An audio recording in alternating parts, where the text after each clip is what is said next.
Choice, your creative superpower. We have the power to manifest as we dedicate attention to our thoughts, but often miss opportunity to achieve the greatest good. Your superpower is waiting to be unleashed to unlock a fuller, more rewarding world for all. Join us every Thursday at noon Mountain Time for Choice, your creative superpower with Zoe Muro.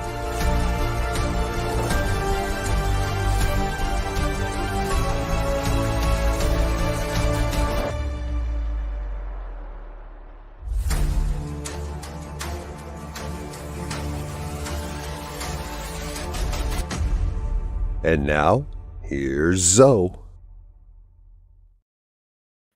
Hello, folks. Welcome to the New Thought Media Network.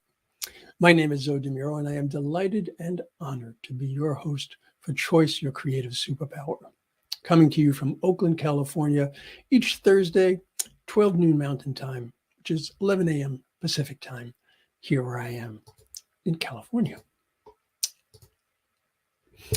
So, what do we do here?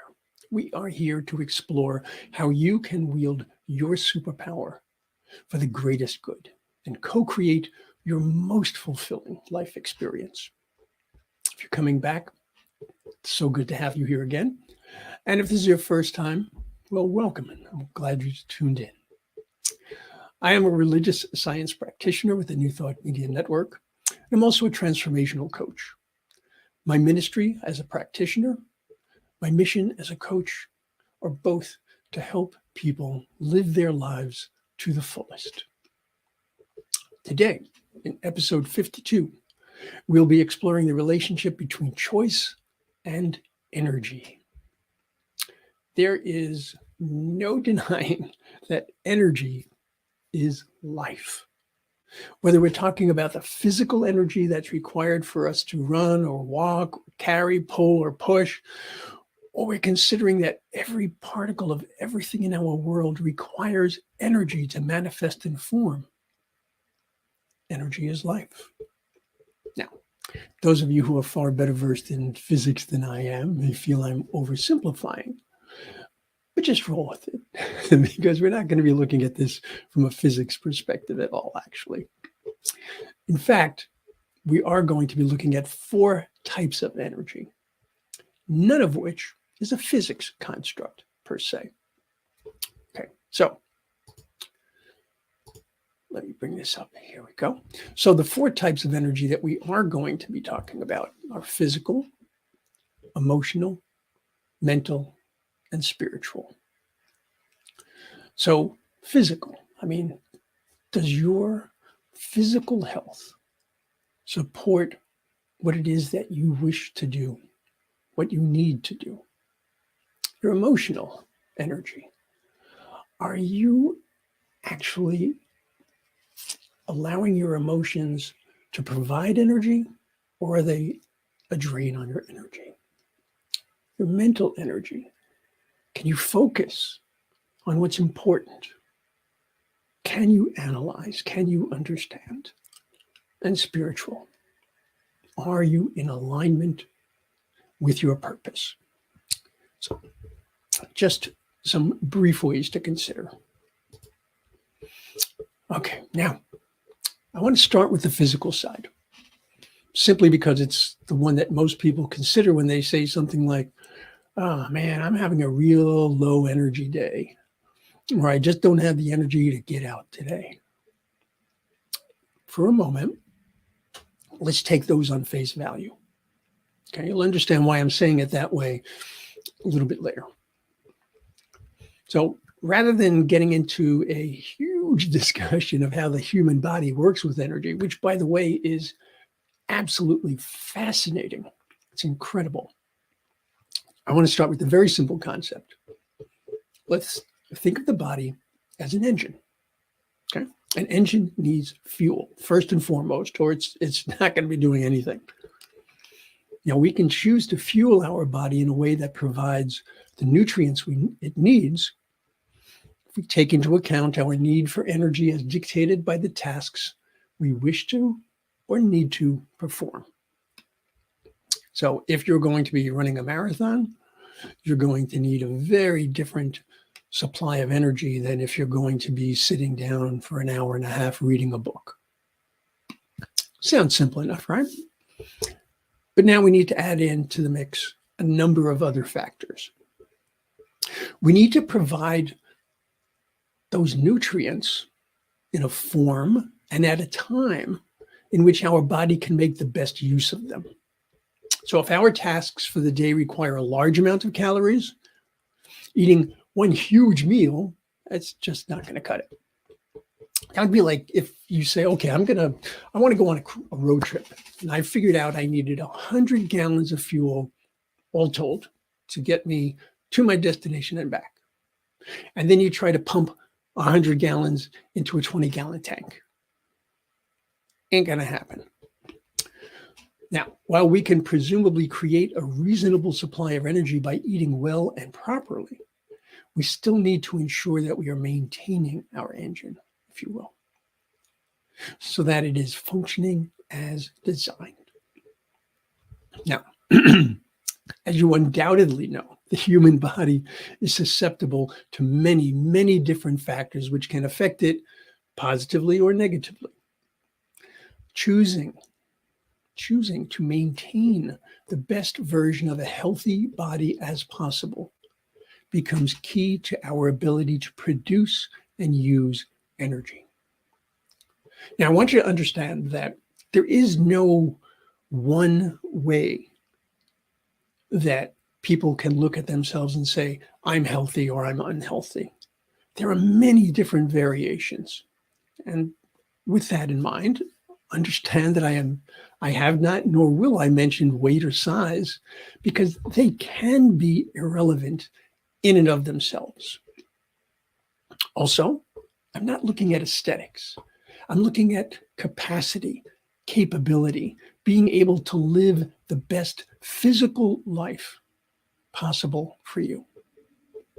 Now, since I did mention aesthetics, let me state here most emphatically that unless there is a medical condition which precludes your eating certain foods or requires that you limit caloric intake, you are unlikely to maintain a weight loss, and you are unlikely to get all the nutrition you need, and you are unlikely to be truly healthy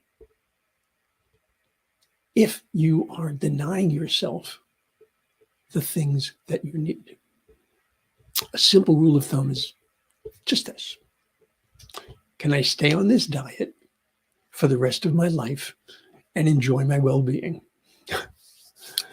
I've often said the easiest way to think about dieting is to consider that diet is a noun, not a verb. Diet is how you eat. Using diet as a verb means that you're going into some sort of a restrictive sense. Now, there might be a good reason for you to do that, but it needs to be a good reason. So when you choose how you're going to maintain your physical energy, you have to consider what's really important in terms of your overall health. You know, when I was a personal trainer and a performance coach, what I wanted people to focus on wasn't the latest fad diet or the latest celebrity exercise routine, nor even some ideal look or shape. Instead, I asked them what they needed and wanted to be able to do to allow them to live their life most fully. We then took stock of their current abilities, considered what they need to improve or to develop, and then we had a road for success, a plan for success. Let's see what's going on here. Oh, hi, Shay. Good to see you. All right. So, improving physical energy is about understanding one's need for energy production, output, and conservation. Just as any vehicle requires downtime for maintenance, so too does a human being. You know, a huge part of physical energy is found in that downtime. Without it, well, scientists speak of a condition called exhaustion syndrome. We lay people tend to call it burnout. It seems odd, but the most highly productive people consistently plan on downtime to recharge and renew. A conscious choice. So, from a nutritional perspective, we might speak of the 3 macronutrients: protein, carbohydrates, and fats. I want you to consider rest to be a 4th macronutrient in essence, and it's equally important. Choose to recognize that as much as the body needs sustenance, so too does the brain itself. Shortchanging the brain means shortchanging every aspect of your physical life, and even beyond, which we'll get to in a moment.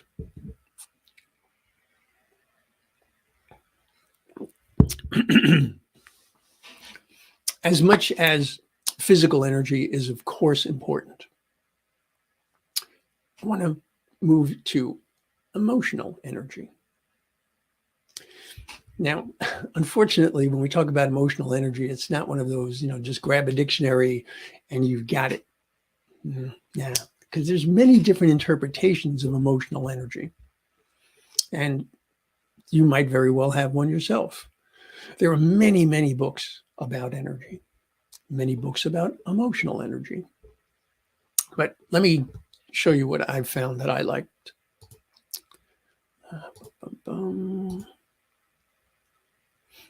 Okay. Now, this isn't the definition. This is a perspective. Emotional energy. Let me hang on for a second. Let me get rid of this banner. There we go. Okay. Emotional energy refers to the intensity and quality of an individual's emotional state or experience. It encompasses the vitality, vigor, and power associated with emotions.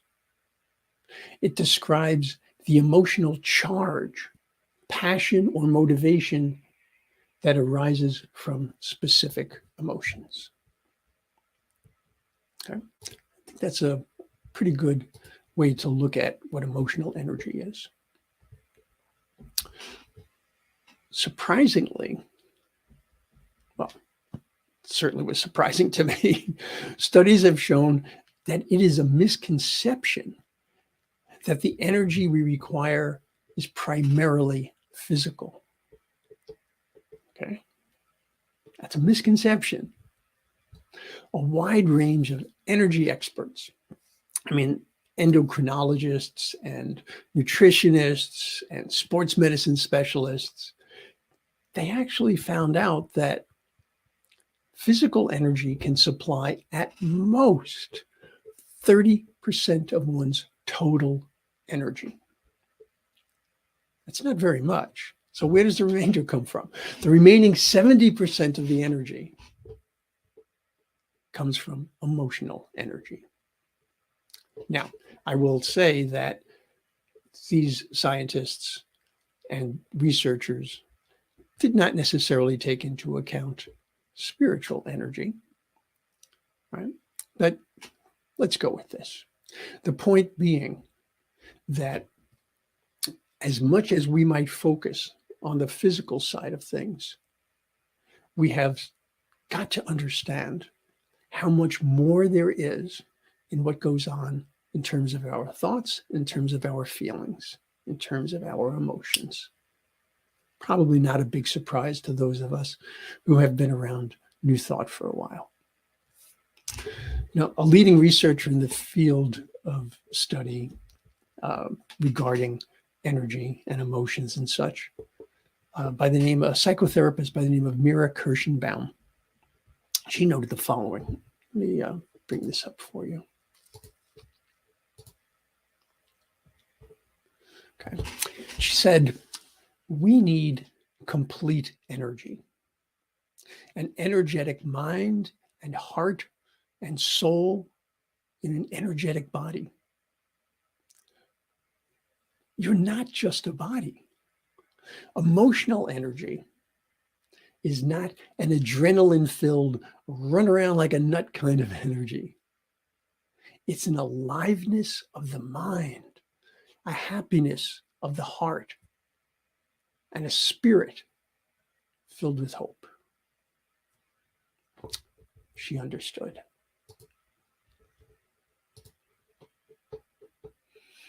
So, what choices can you make to boost your emotional energy, considering how important it is? Well, start by being very, very honest with yourself, and if need be, with others. What are we going to be honest about? We're going to be honest about identifying what is draining your emotional energy,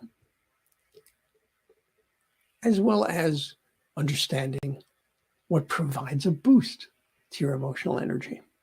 So let me bring up this next slide.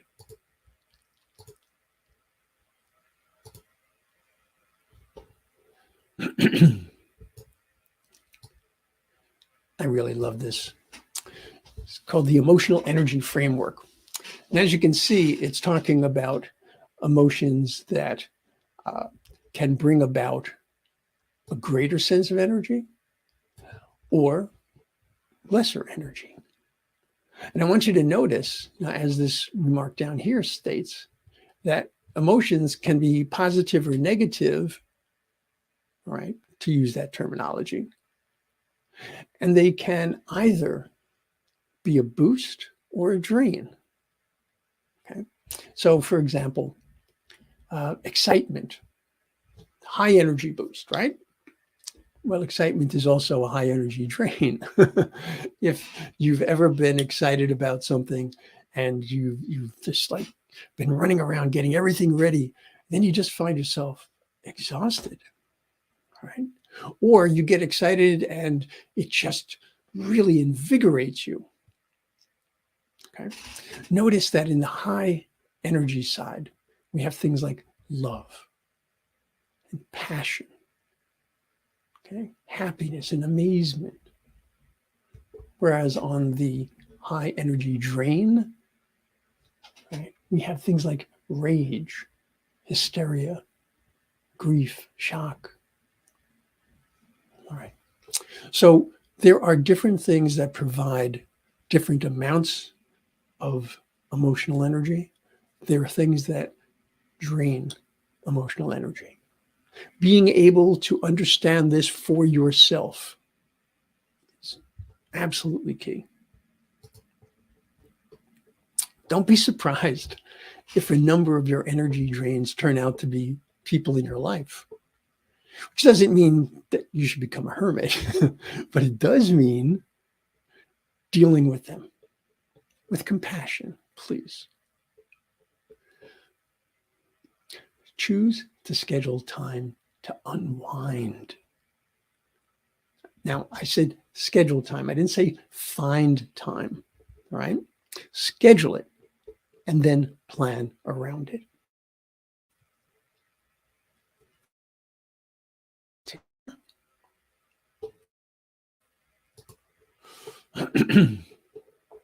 Choose to accept that sometimes you've just got to let go. You might have to let go of an activity.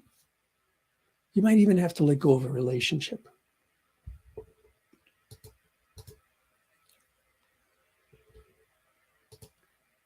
Oh, I'm sorry, Shay, I hadn't seen this. Why are some of them starred? Let me go back to this. Okay. The reason that some of them are starred is that they're talking about how emotions can be positive or negative. and they can be either a boost or a drain. So that was true of amazement and excitement. That was, you'll see them in both places. Okay. Reflection can be a low energy boost. It can also be a low energy drain, right? So that's what that's all about. And I would suggest, folks, if you have an opportunity to do so, afterwards, that you take a good look at this chart and redraw it for yourself. All right. Consider the things that you find to be high energy or median energy or low energy boosts, and on the opposite side, the drains.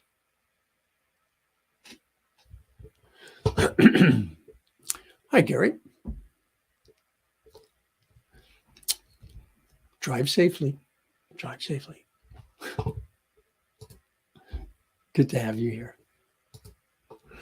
Okay, so let me see. I'm going to take this out. Come back here.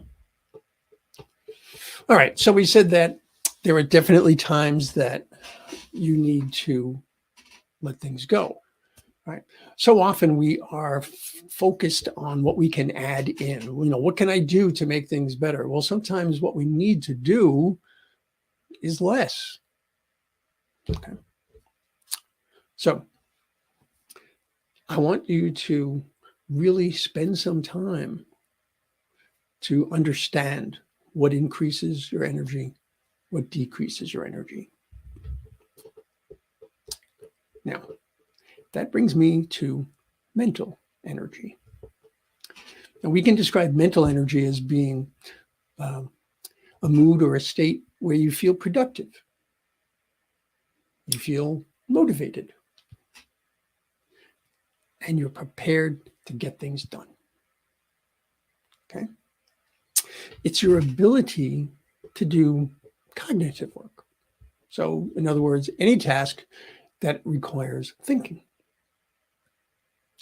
For example, mental energy can play a part in your ability to do so many things, right? To plan, to make decisions, literally to just pay attention, to absorb, to process, to evaluate details, to remember information, and even to, I don't like this term very much, but to manage your emotions. And by managing your emotions, what I really mean is allowing your emotions to play out without being a slave to them. So anger doesn't need to become rage. Right? Being able to enjoy something doesn't mean that when that ends, everything just falls apart. Right? So having that kind of rhythmic balance to your life from an emotional perspective makes a huge difference. Now, probably no surprise to recall that nourishing your body can have a tremendous impact on your mental energy. You know, years ago, before I understood this concept, I would often fall prey to low blood sugar. I kept on pushing and pushing without bothering to take time to eat. I remember being in a meeting one time when I was with a client. These are back in my days as a consultant. You know, I was one of those high-powered consultants, and when people brought you in, they expected results. Right? So I was sitting in a meeting, and I heard someone ask, after I had expressed a very negative reaction to a proposal that they had made, said, "Wow, has he eaten lately?"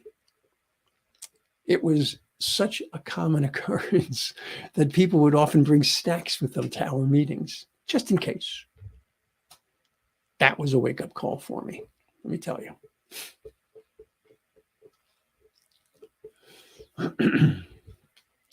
Likewise, choosing to change something about your environment can often break a downward spiral as well. Now, by your environment, I mean, I'm sitting here at a computer right now, all right?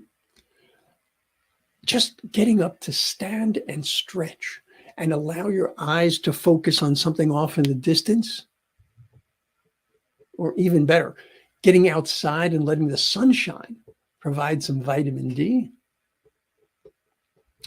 listening to music, dancing, any of these things can bring an easing, a redirection, a respite. You know, how many times have you worked on a project and you have a deadline and you really want to get things done and you push and you push, and then there's this drop off of successful work?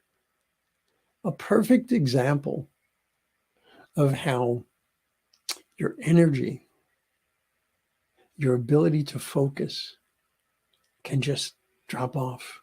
And sometimes all it takes is just breaking that cycle. Now, we've explored stress on this show fairly recently, actually, and choosing to identify what your stressors are and understanding how they affect you emotionally can be invaluable. Lastly, I want to suggest that while these techniques are absolutely valuable and effective, there are times when they will not be sufficient to provide the relief that you want. If your emotional energy is drained over and over without resolution, you could head into depression. If you feel that you simply cannot see how to break that cycle, and you can feel that downward spiral, please get support. You're too precious not to. Take advantage of support groups, counseling, practitioners, crisis hotlines, any one of a number of different types of therapies, and there are quite a few that can deal with depression very, very well. If you need help finding help, feel free to email me. I've been more than happy to help you with that. Let me put up my email address while I'm thinking of it. Boom, boom, boom. There we go. zodemuro@gmail.com.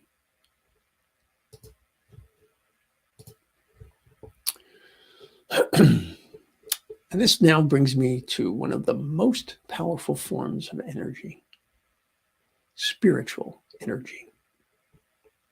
I like this description. Let me bring this up for you.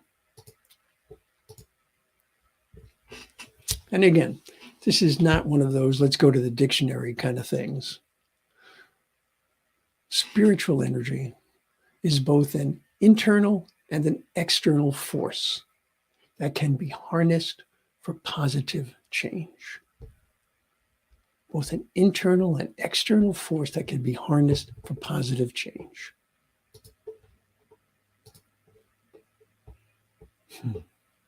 Whether you believe that spiritual energy is associated with the deity, which I personally do, or that it's a natural phenomenon of the universe, however it is that you view it, spiritual energy is powerful.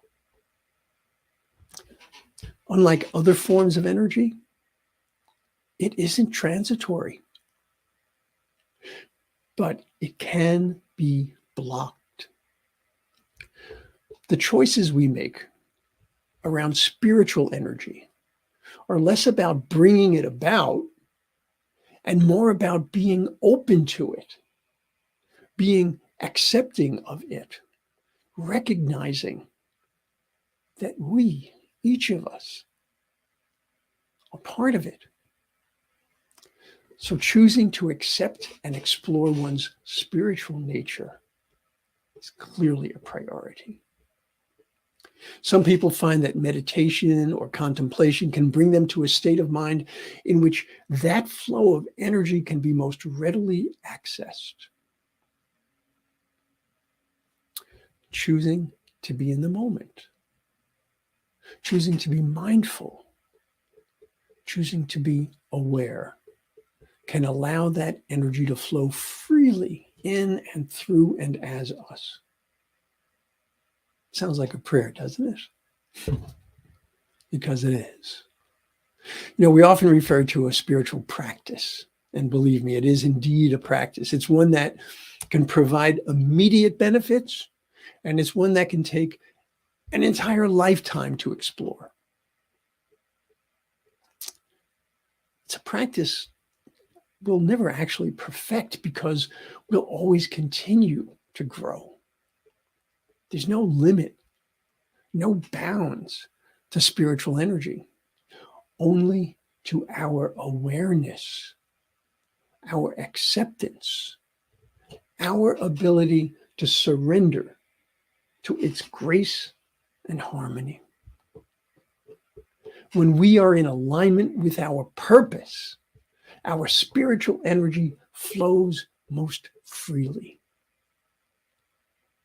Not because it was held from us, not because we are meant to follow some divinely appointed plan that we have to guess at.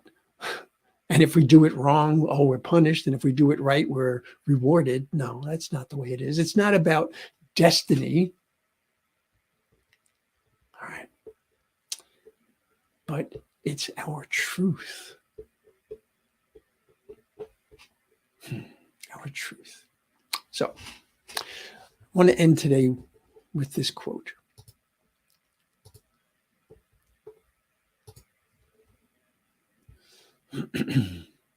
This is from Robert Adams, an author and a teacher. It says, our universe is a sea of energy, free, clean energy. It's all out there waiting for us to set sail upon it.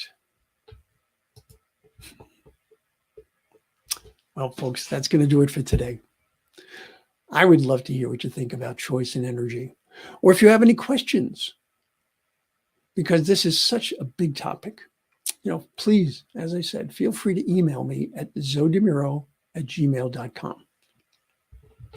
If there's something that you want to share with me in confidence, absolutely. I'll be more than happy to hold that.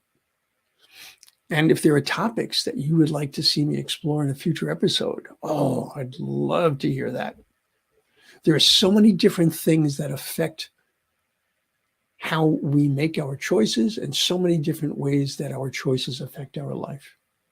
So if there's anything that you would like me to explore, by all means, let me know. As much as I love having you here with me on these Thursday mornings, or whenever and wherever it is for you, I want you to take a look at what else is going on. So I'll just mention a few things here. Today at 1 p.m. Mountain Time, Finding the Joy in the Journey with the wonderfully joyful Reverend Gina Colvario-Krupka. 2 p.m. Mountain Time, there's the Vibrant Living Hour with the ever-engaging practitioner, Ken Ludwig. 4 p.m. Mountain Time, fairly new show. This is Rev Brock Ford's Spiritual Toolkit. And of course, at 8:15 p.m. Mountain Time, we have evening prayer.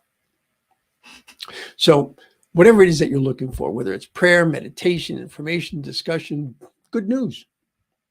We've got it, and we have so much more. We provide time and talent to make this happen, but it takes treasure as well. So if you can go to ntmedia.org/donate, help us make this a world that works for everyone. I look forward to seeing you next week. I look forward to seeing you at prayer time. Until we meet again, I invite you to choose wisely. Choose well. Much love. Many, many blessings. Namaste. Choice. Your creative superpower. We have the power to manifest as we dedicate attention to our thoughts but often miss opportunity to achieve the greatest good. Your superpower is waiting to be unleashed to unlock a fuller, more rewarding world for all. Join us every Thursday at noon Mountain Time for Choice, Your Creative Superpower with Zoe Muro.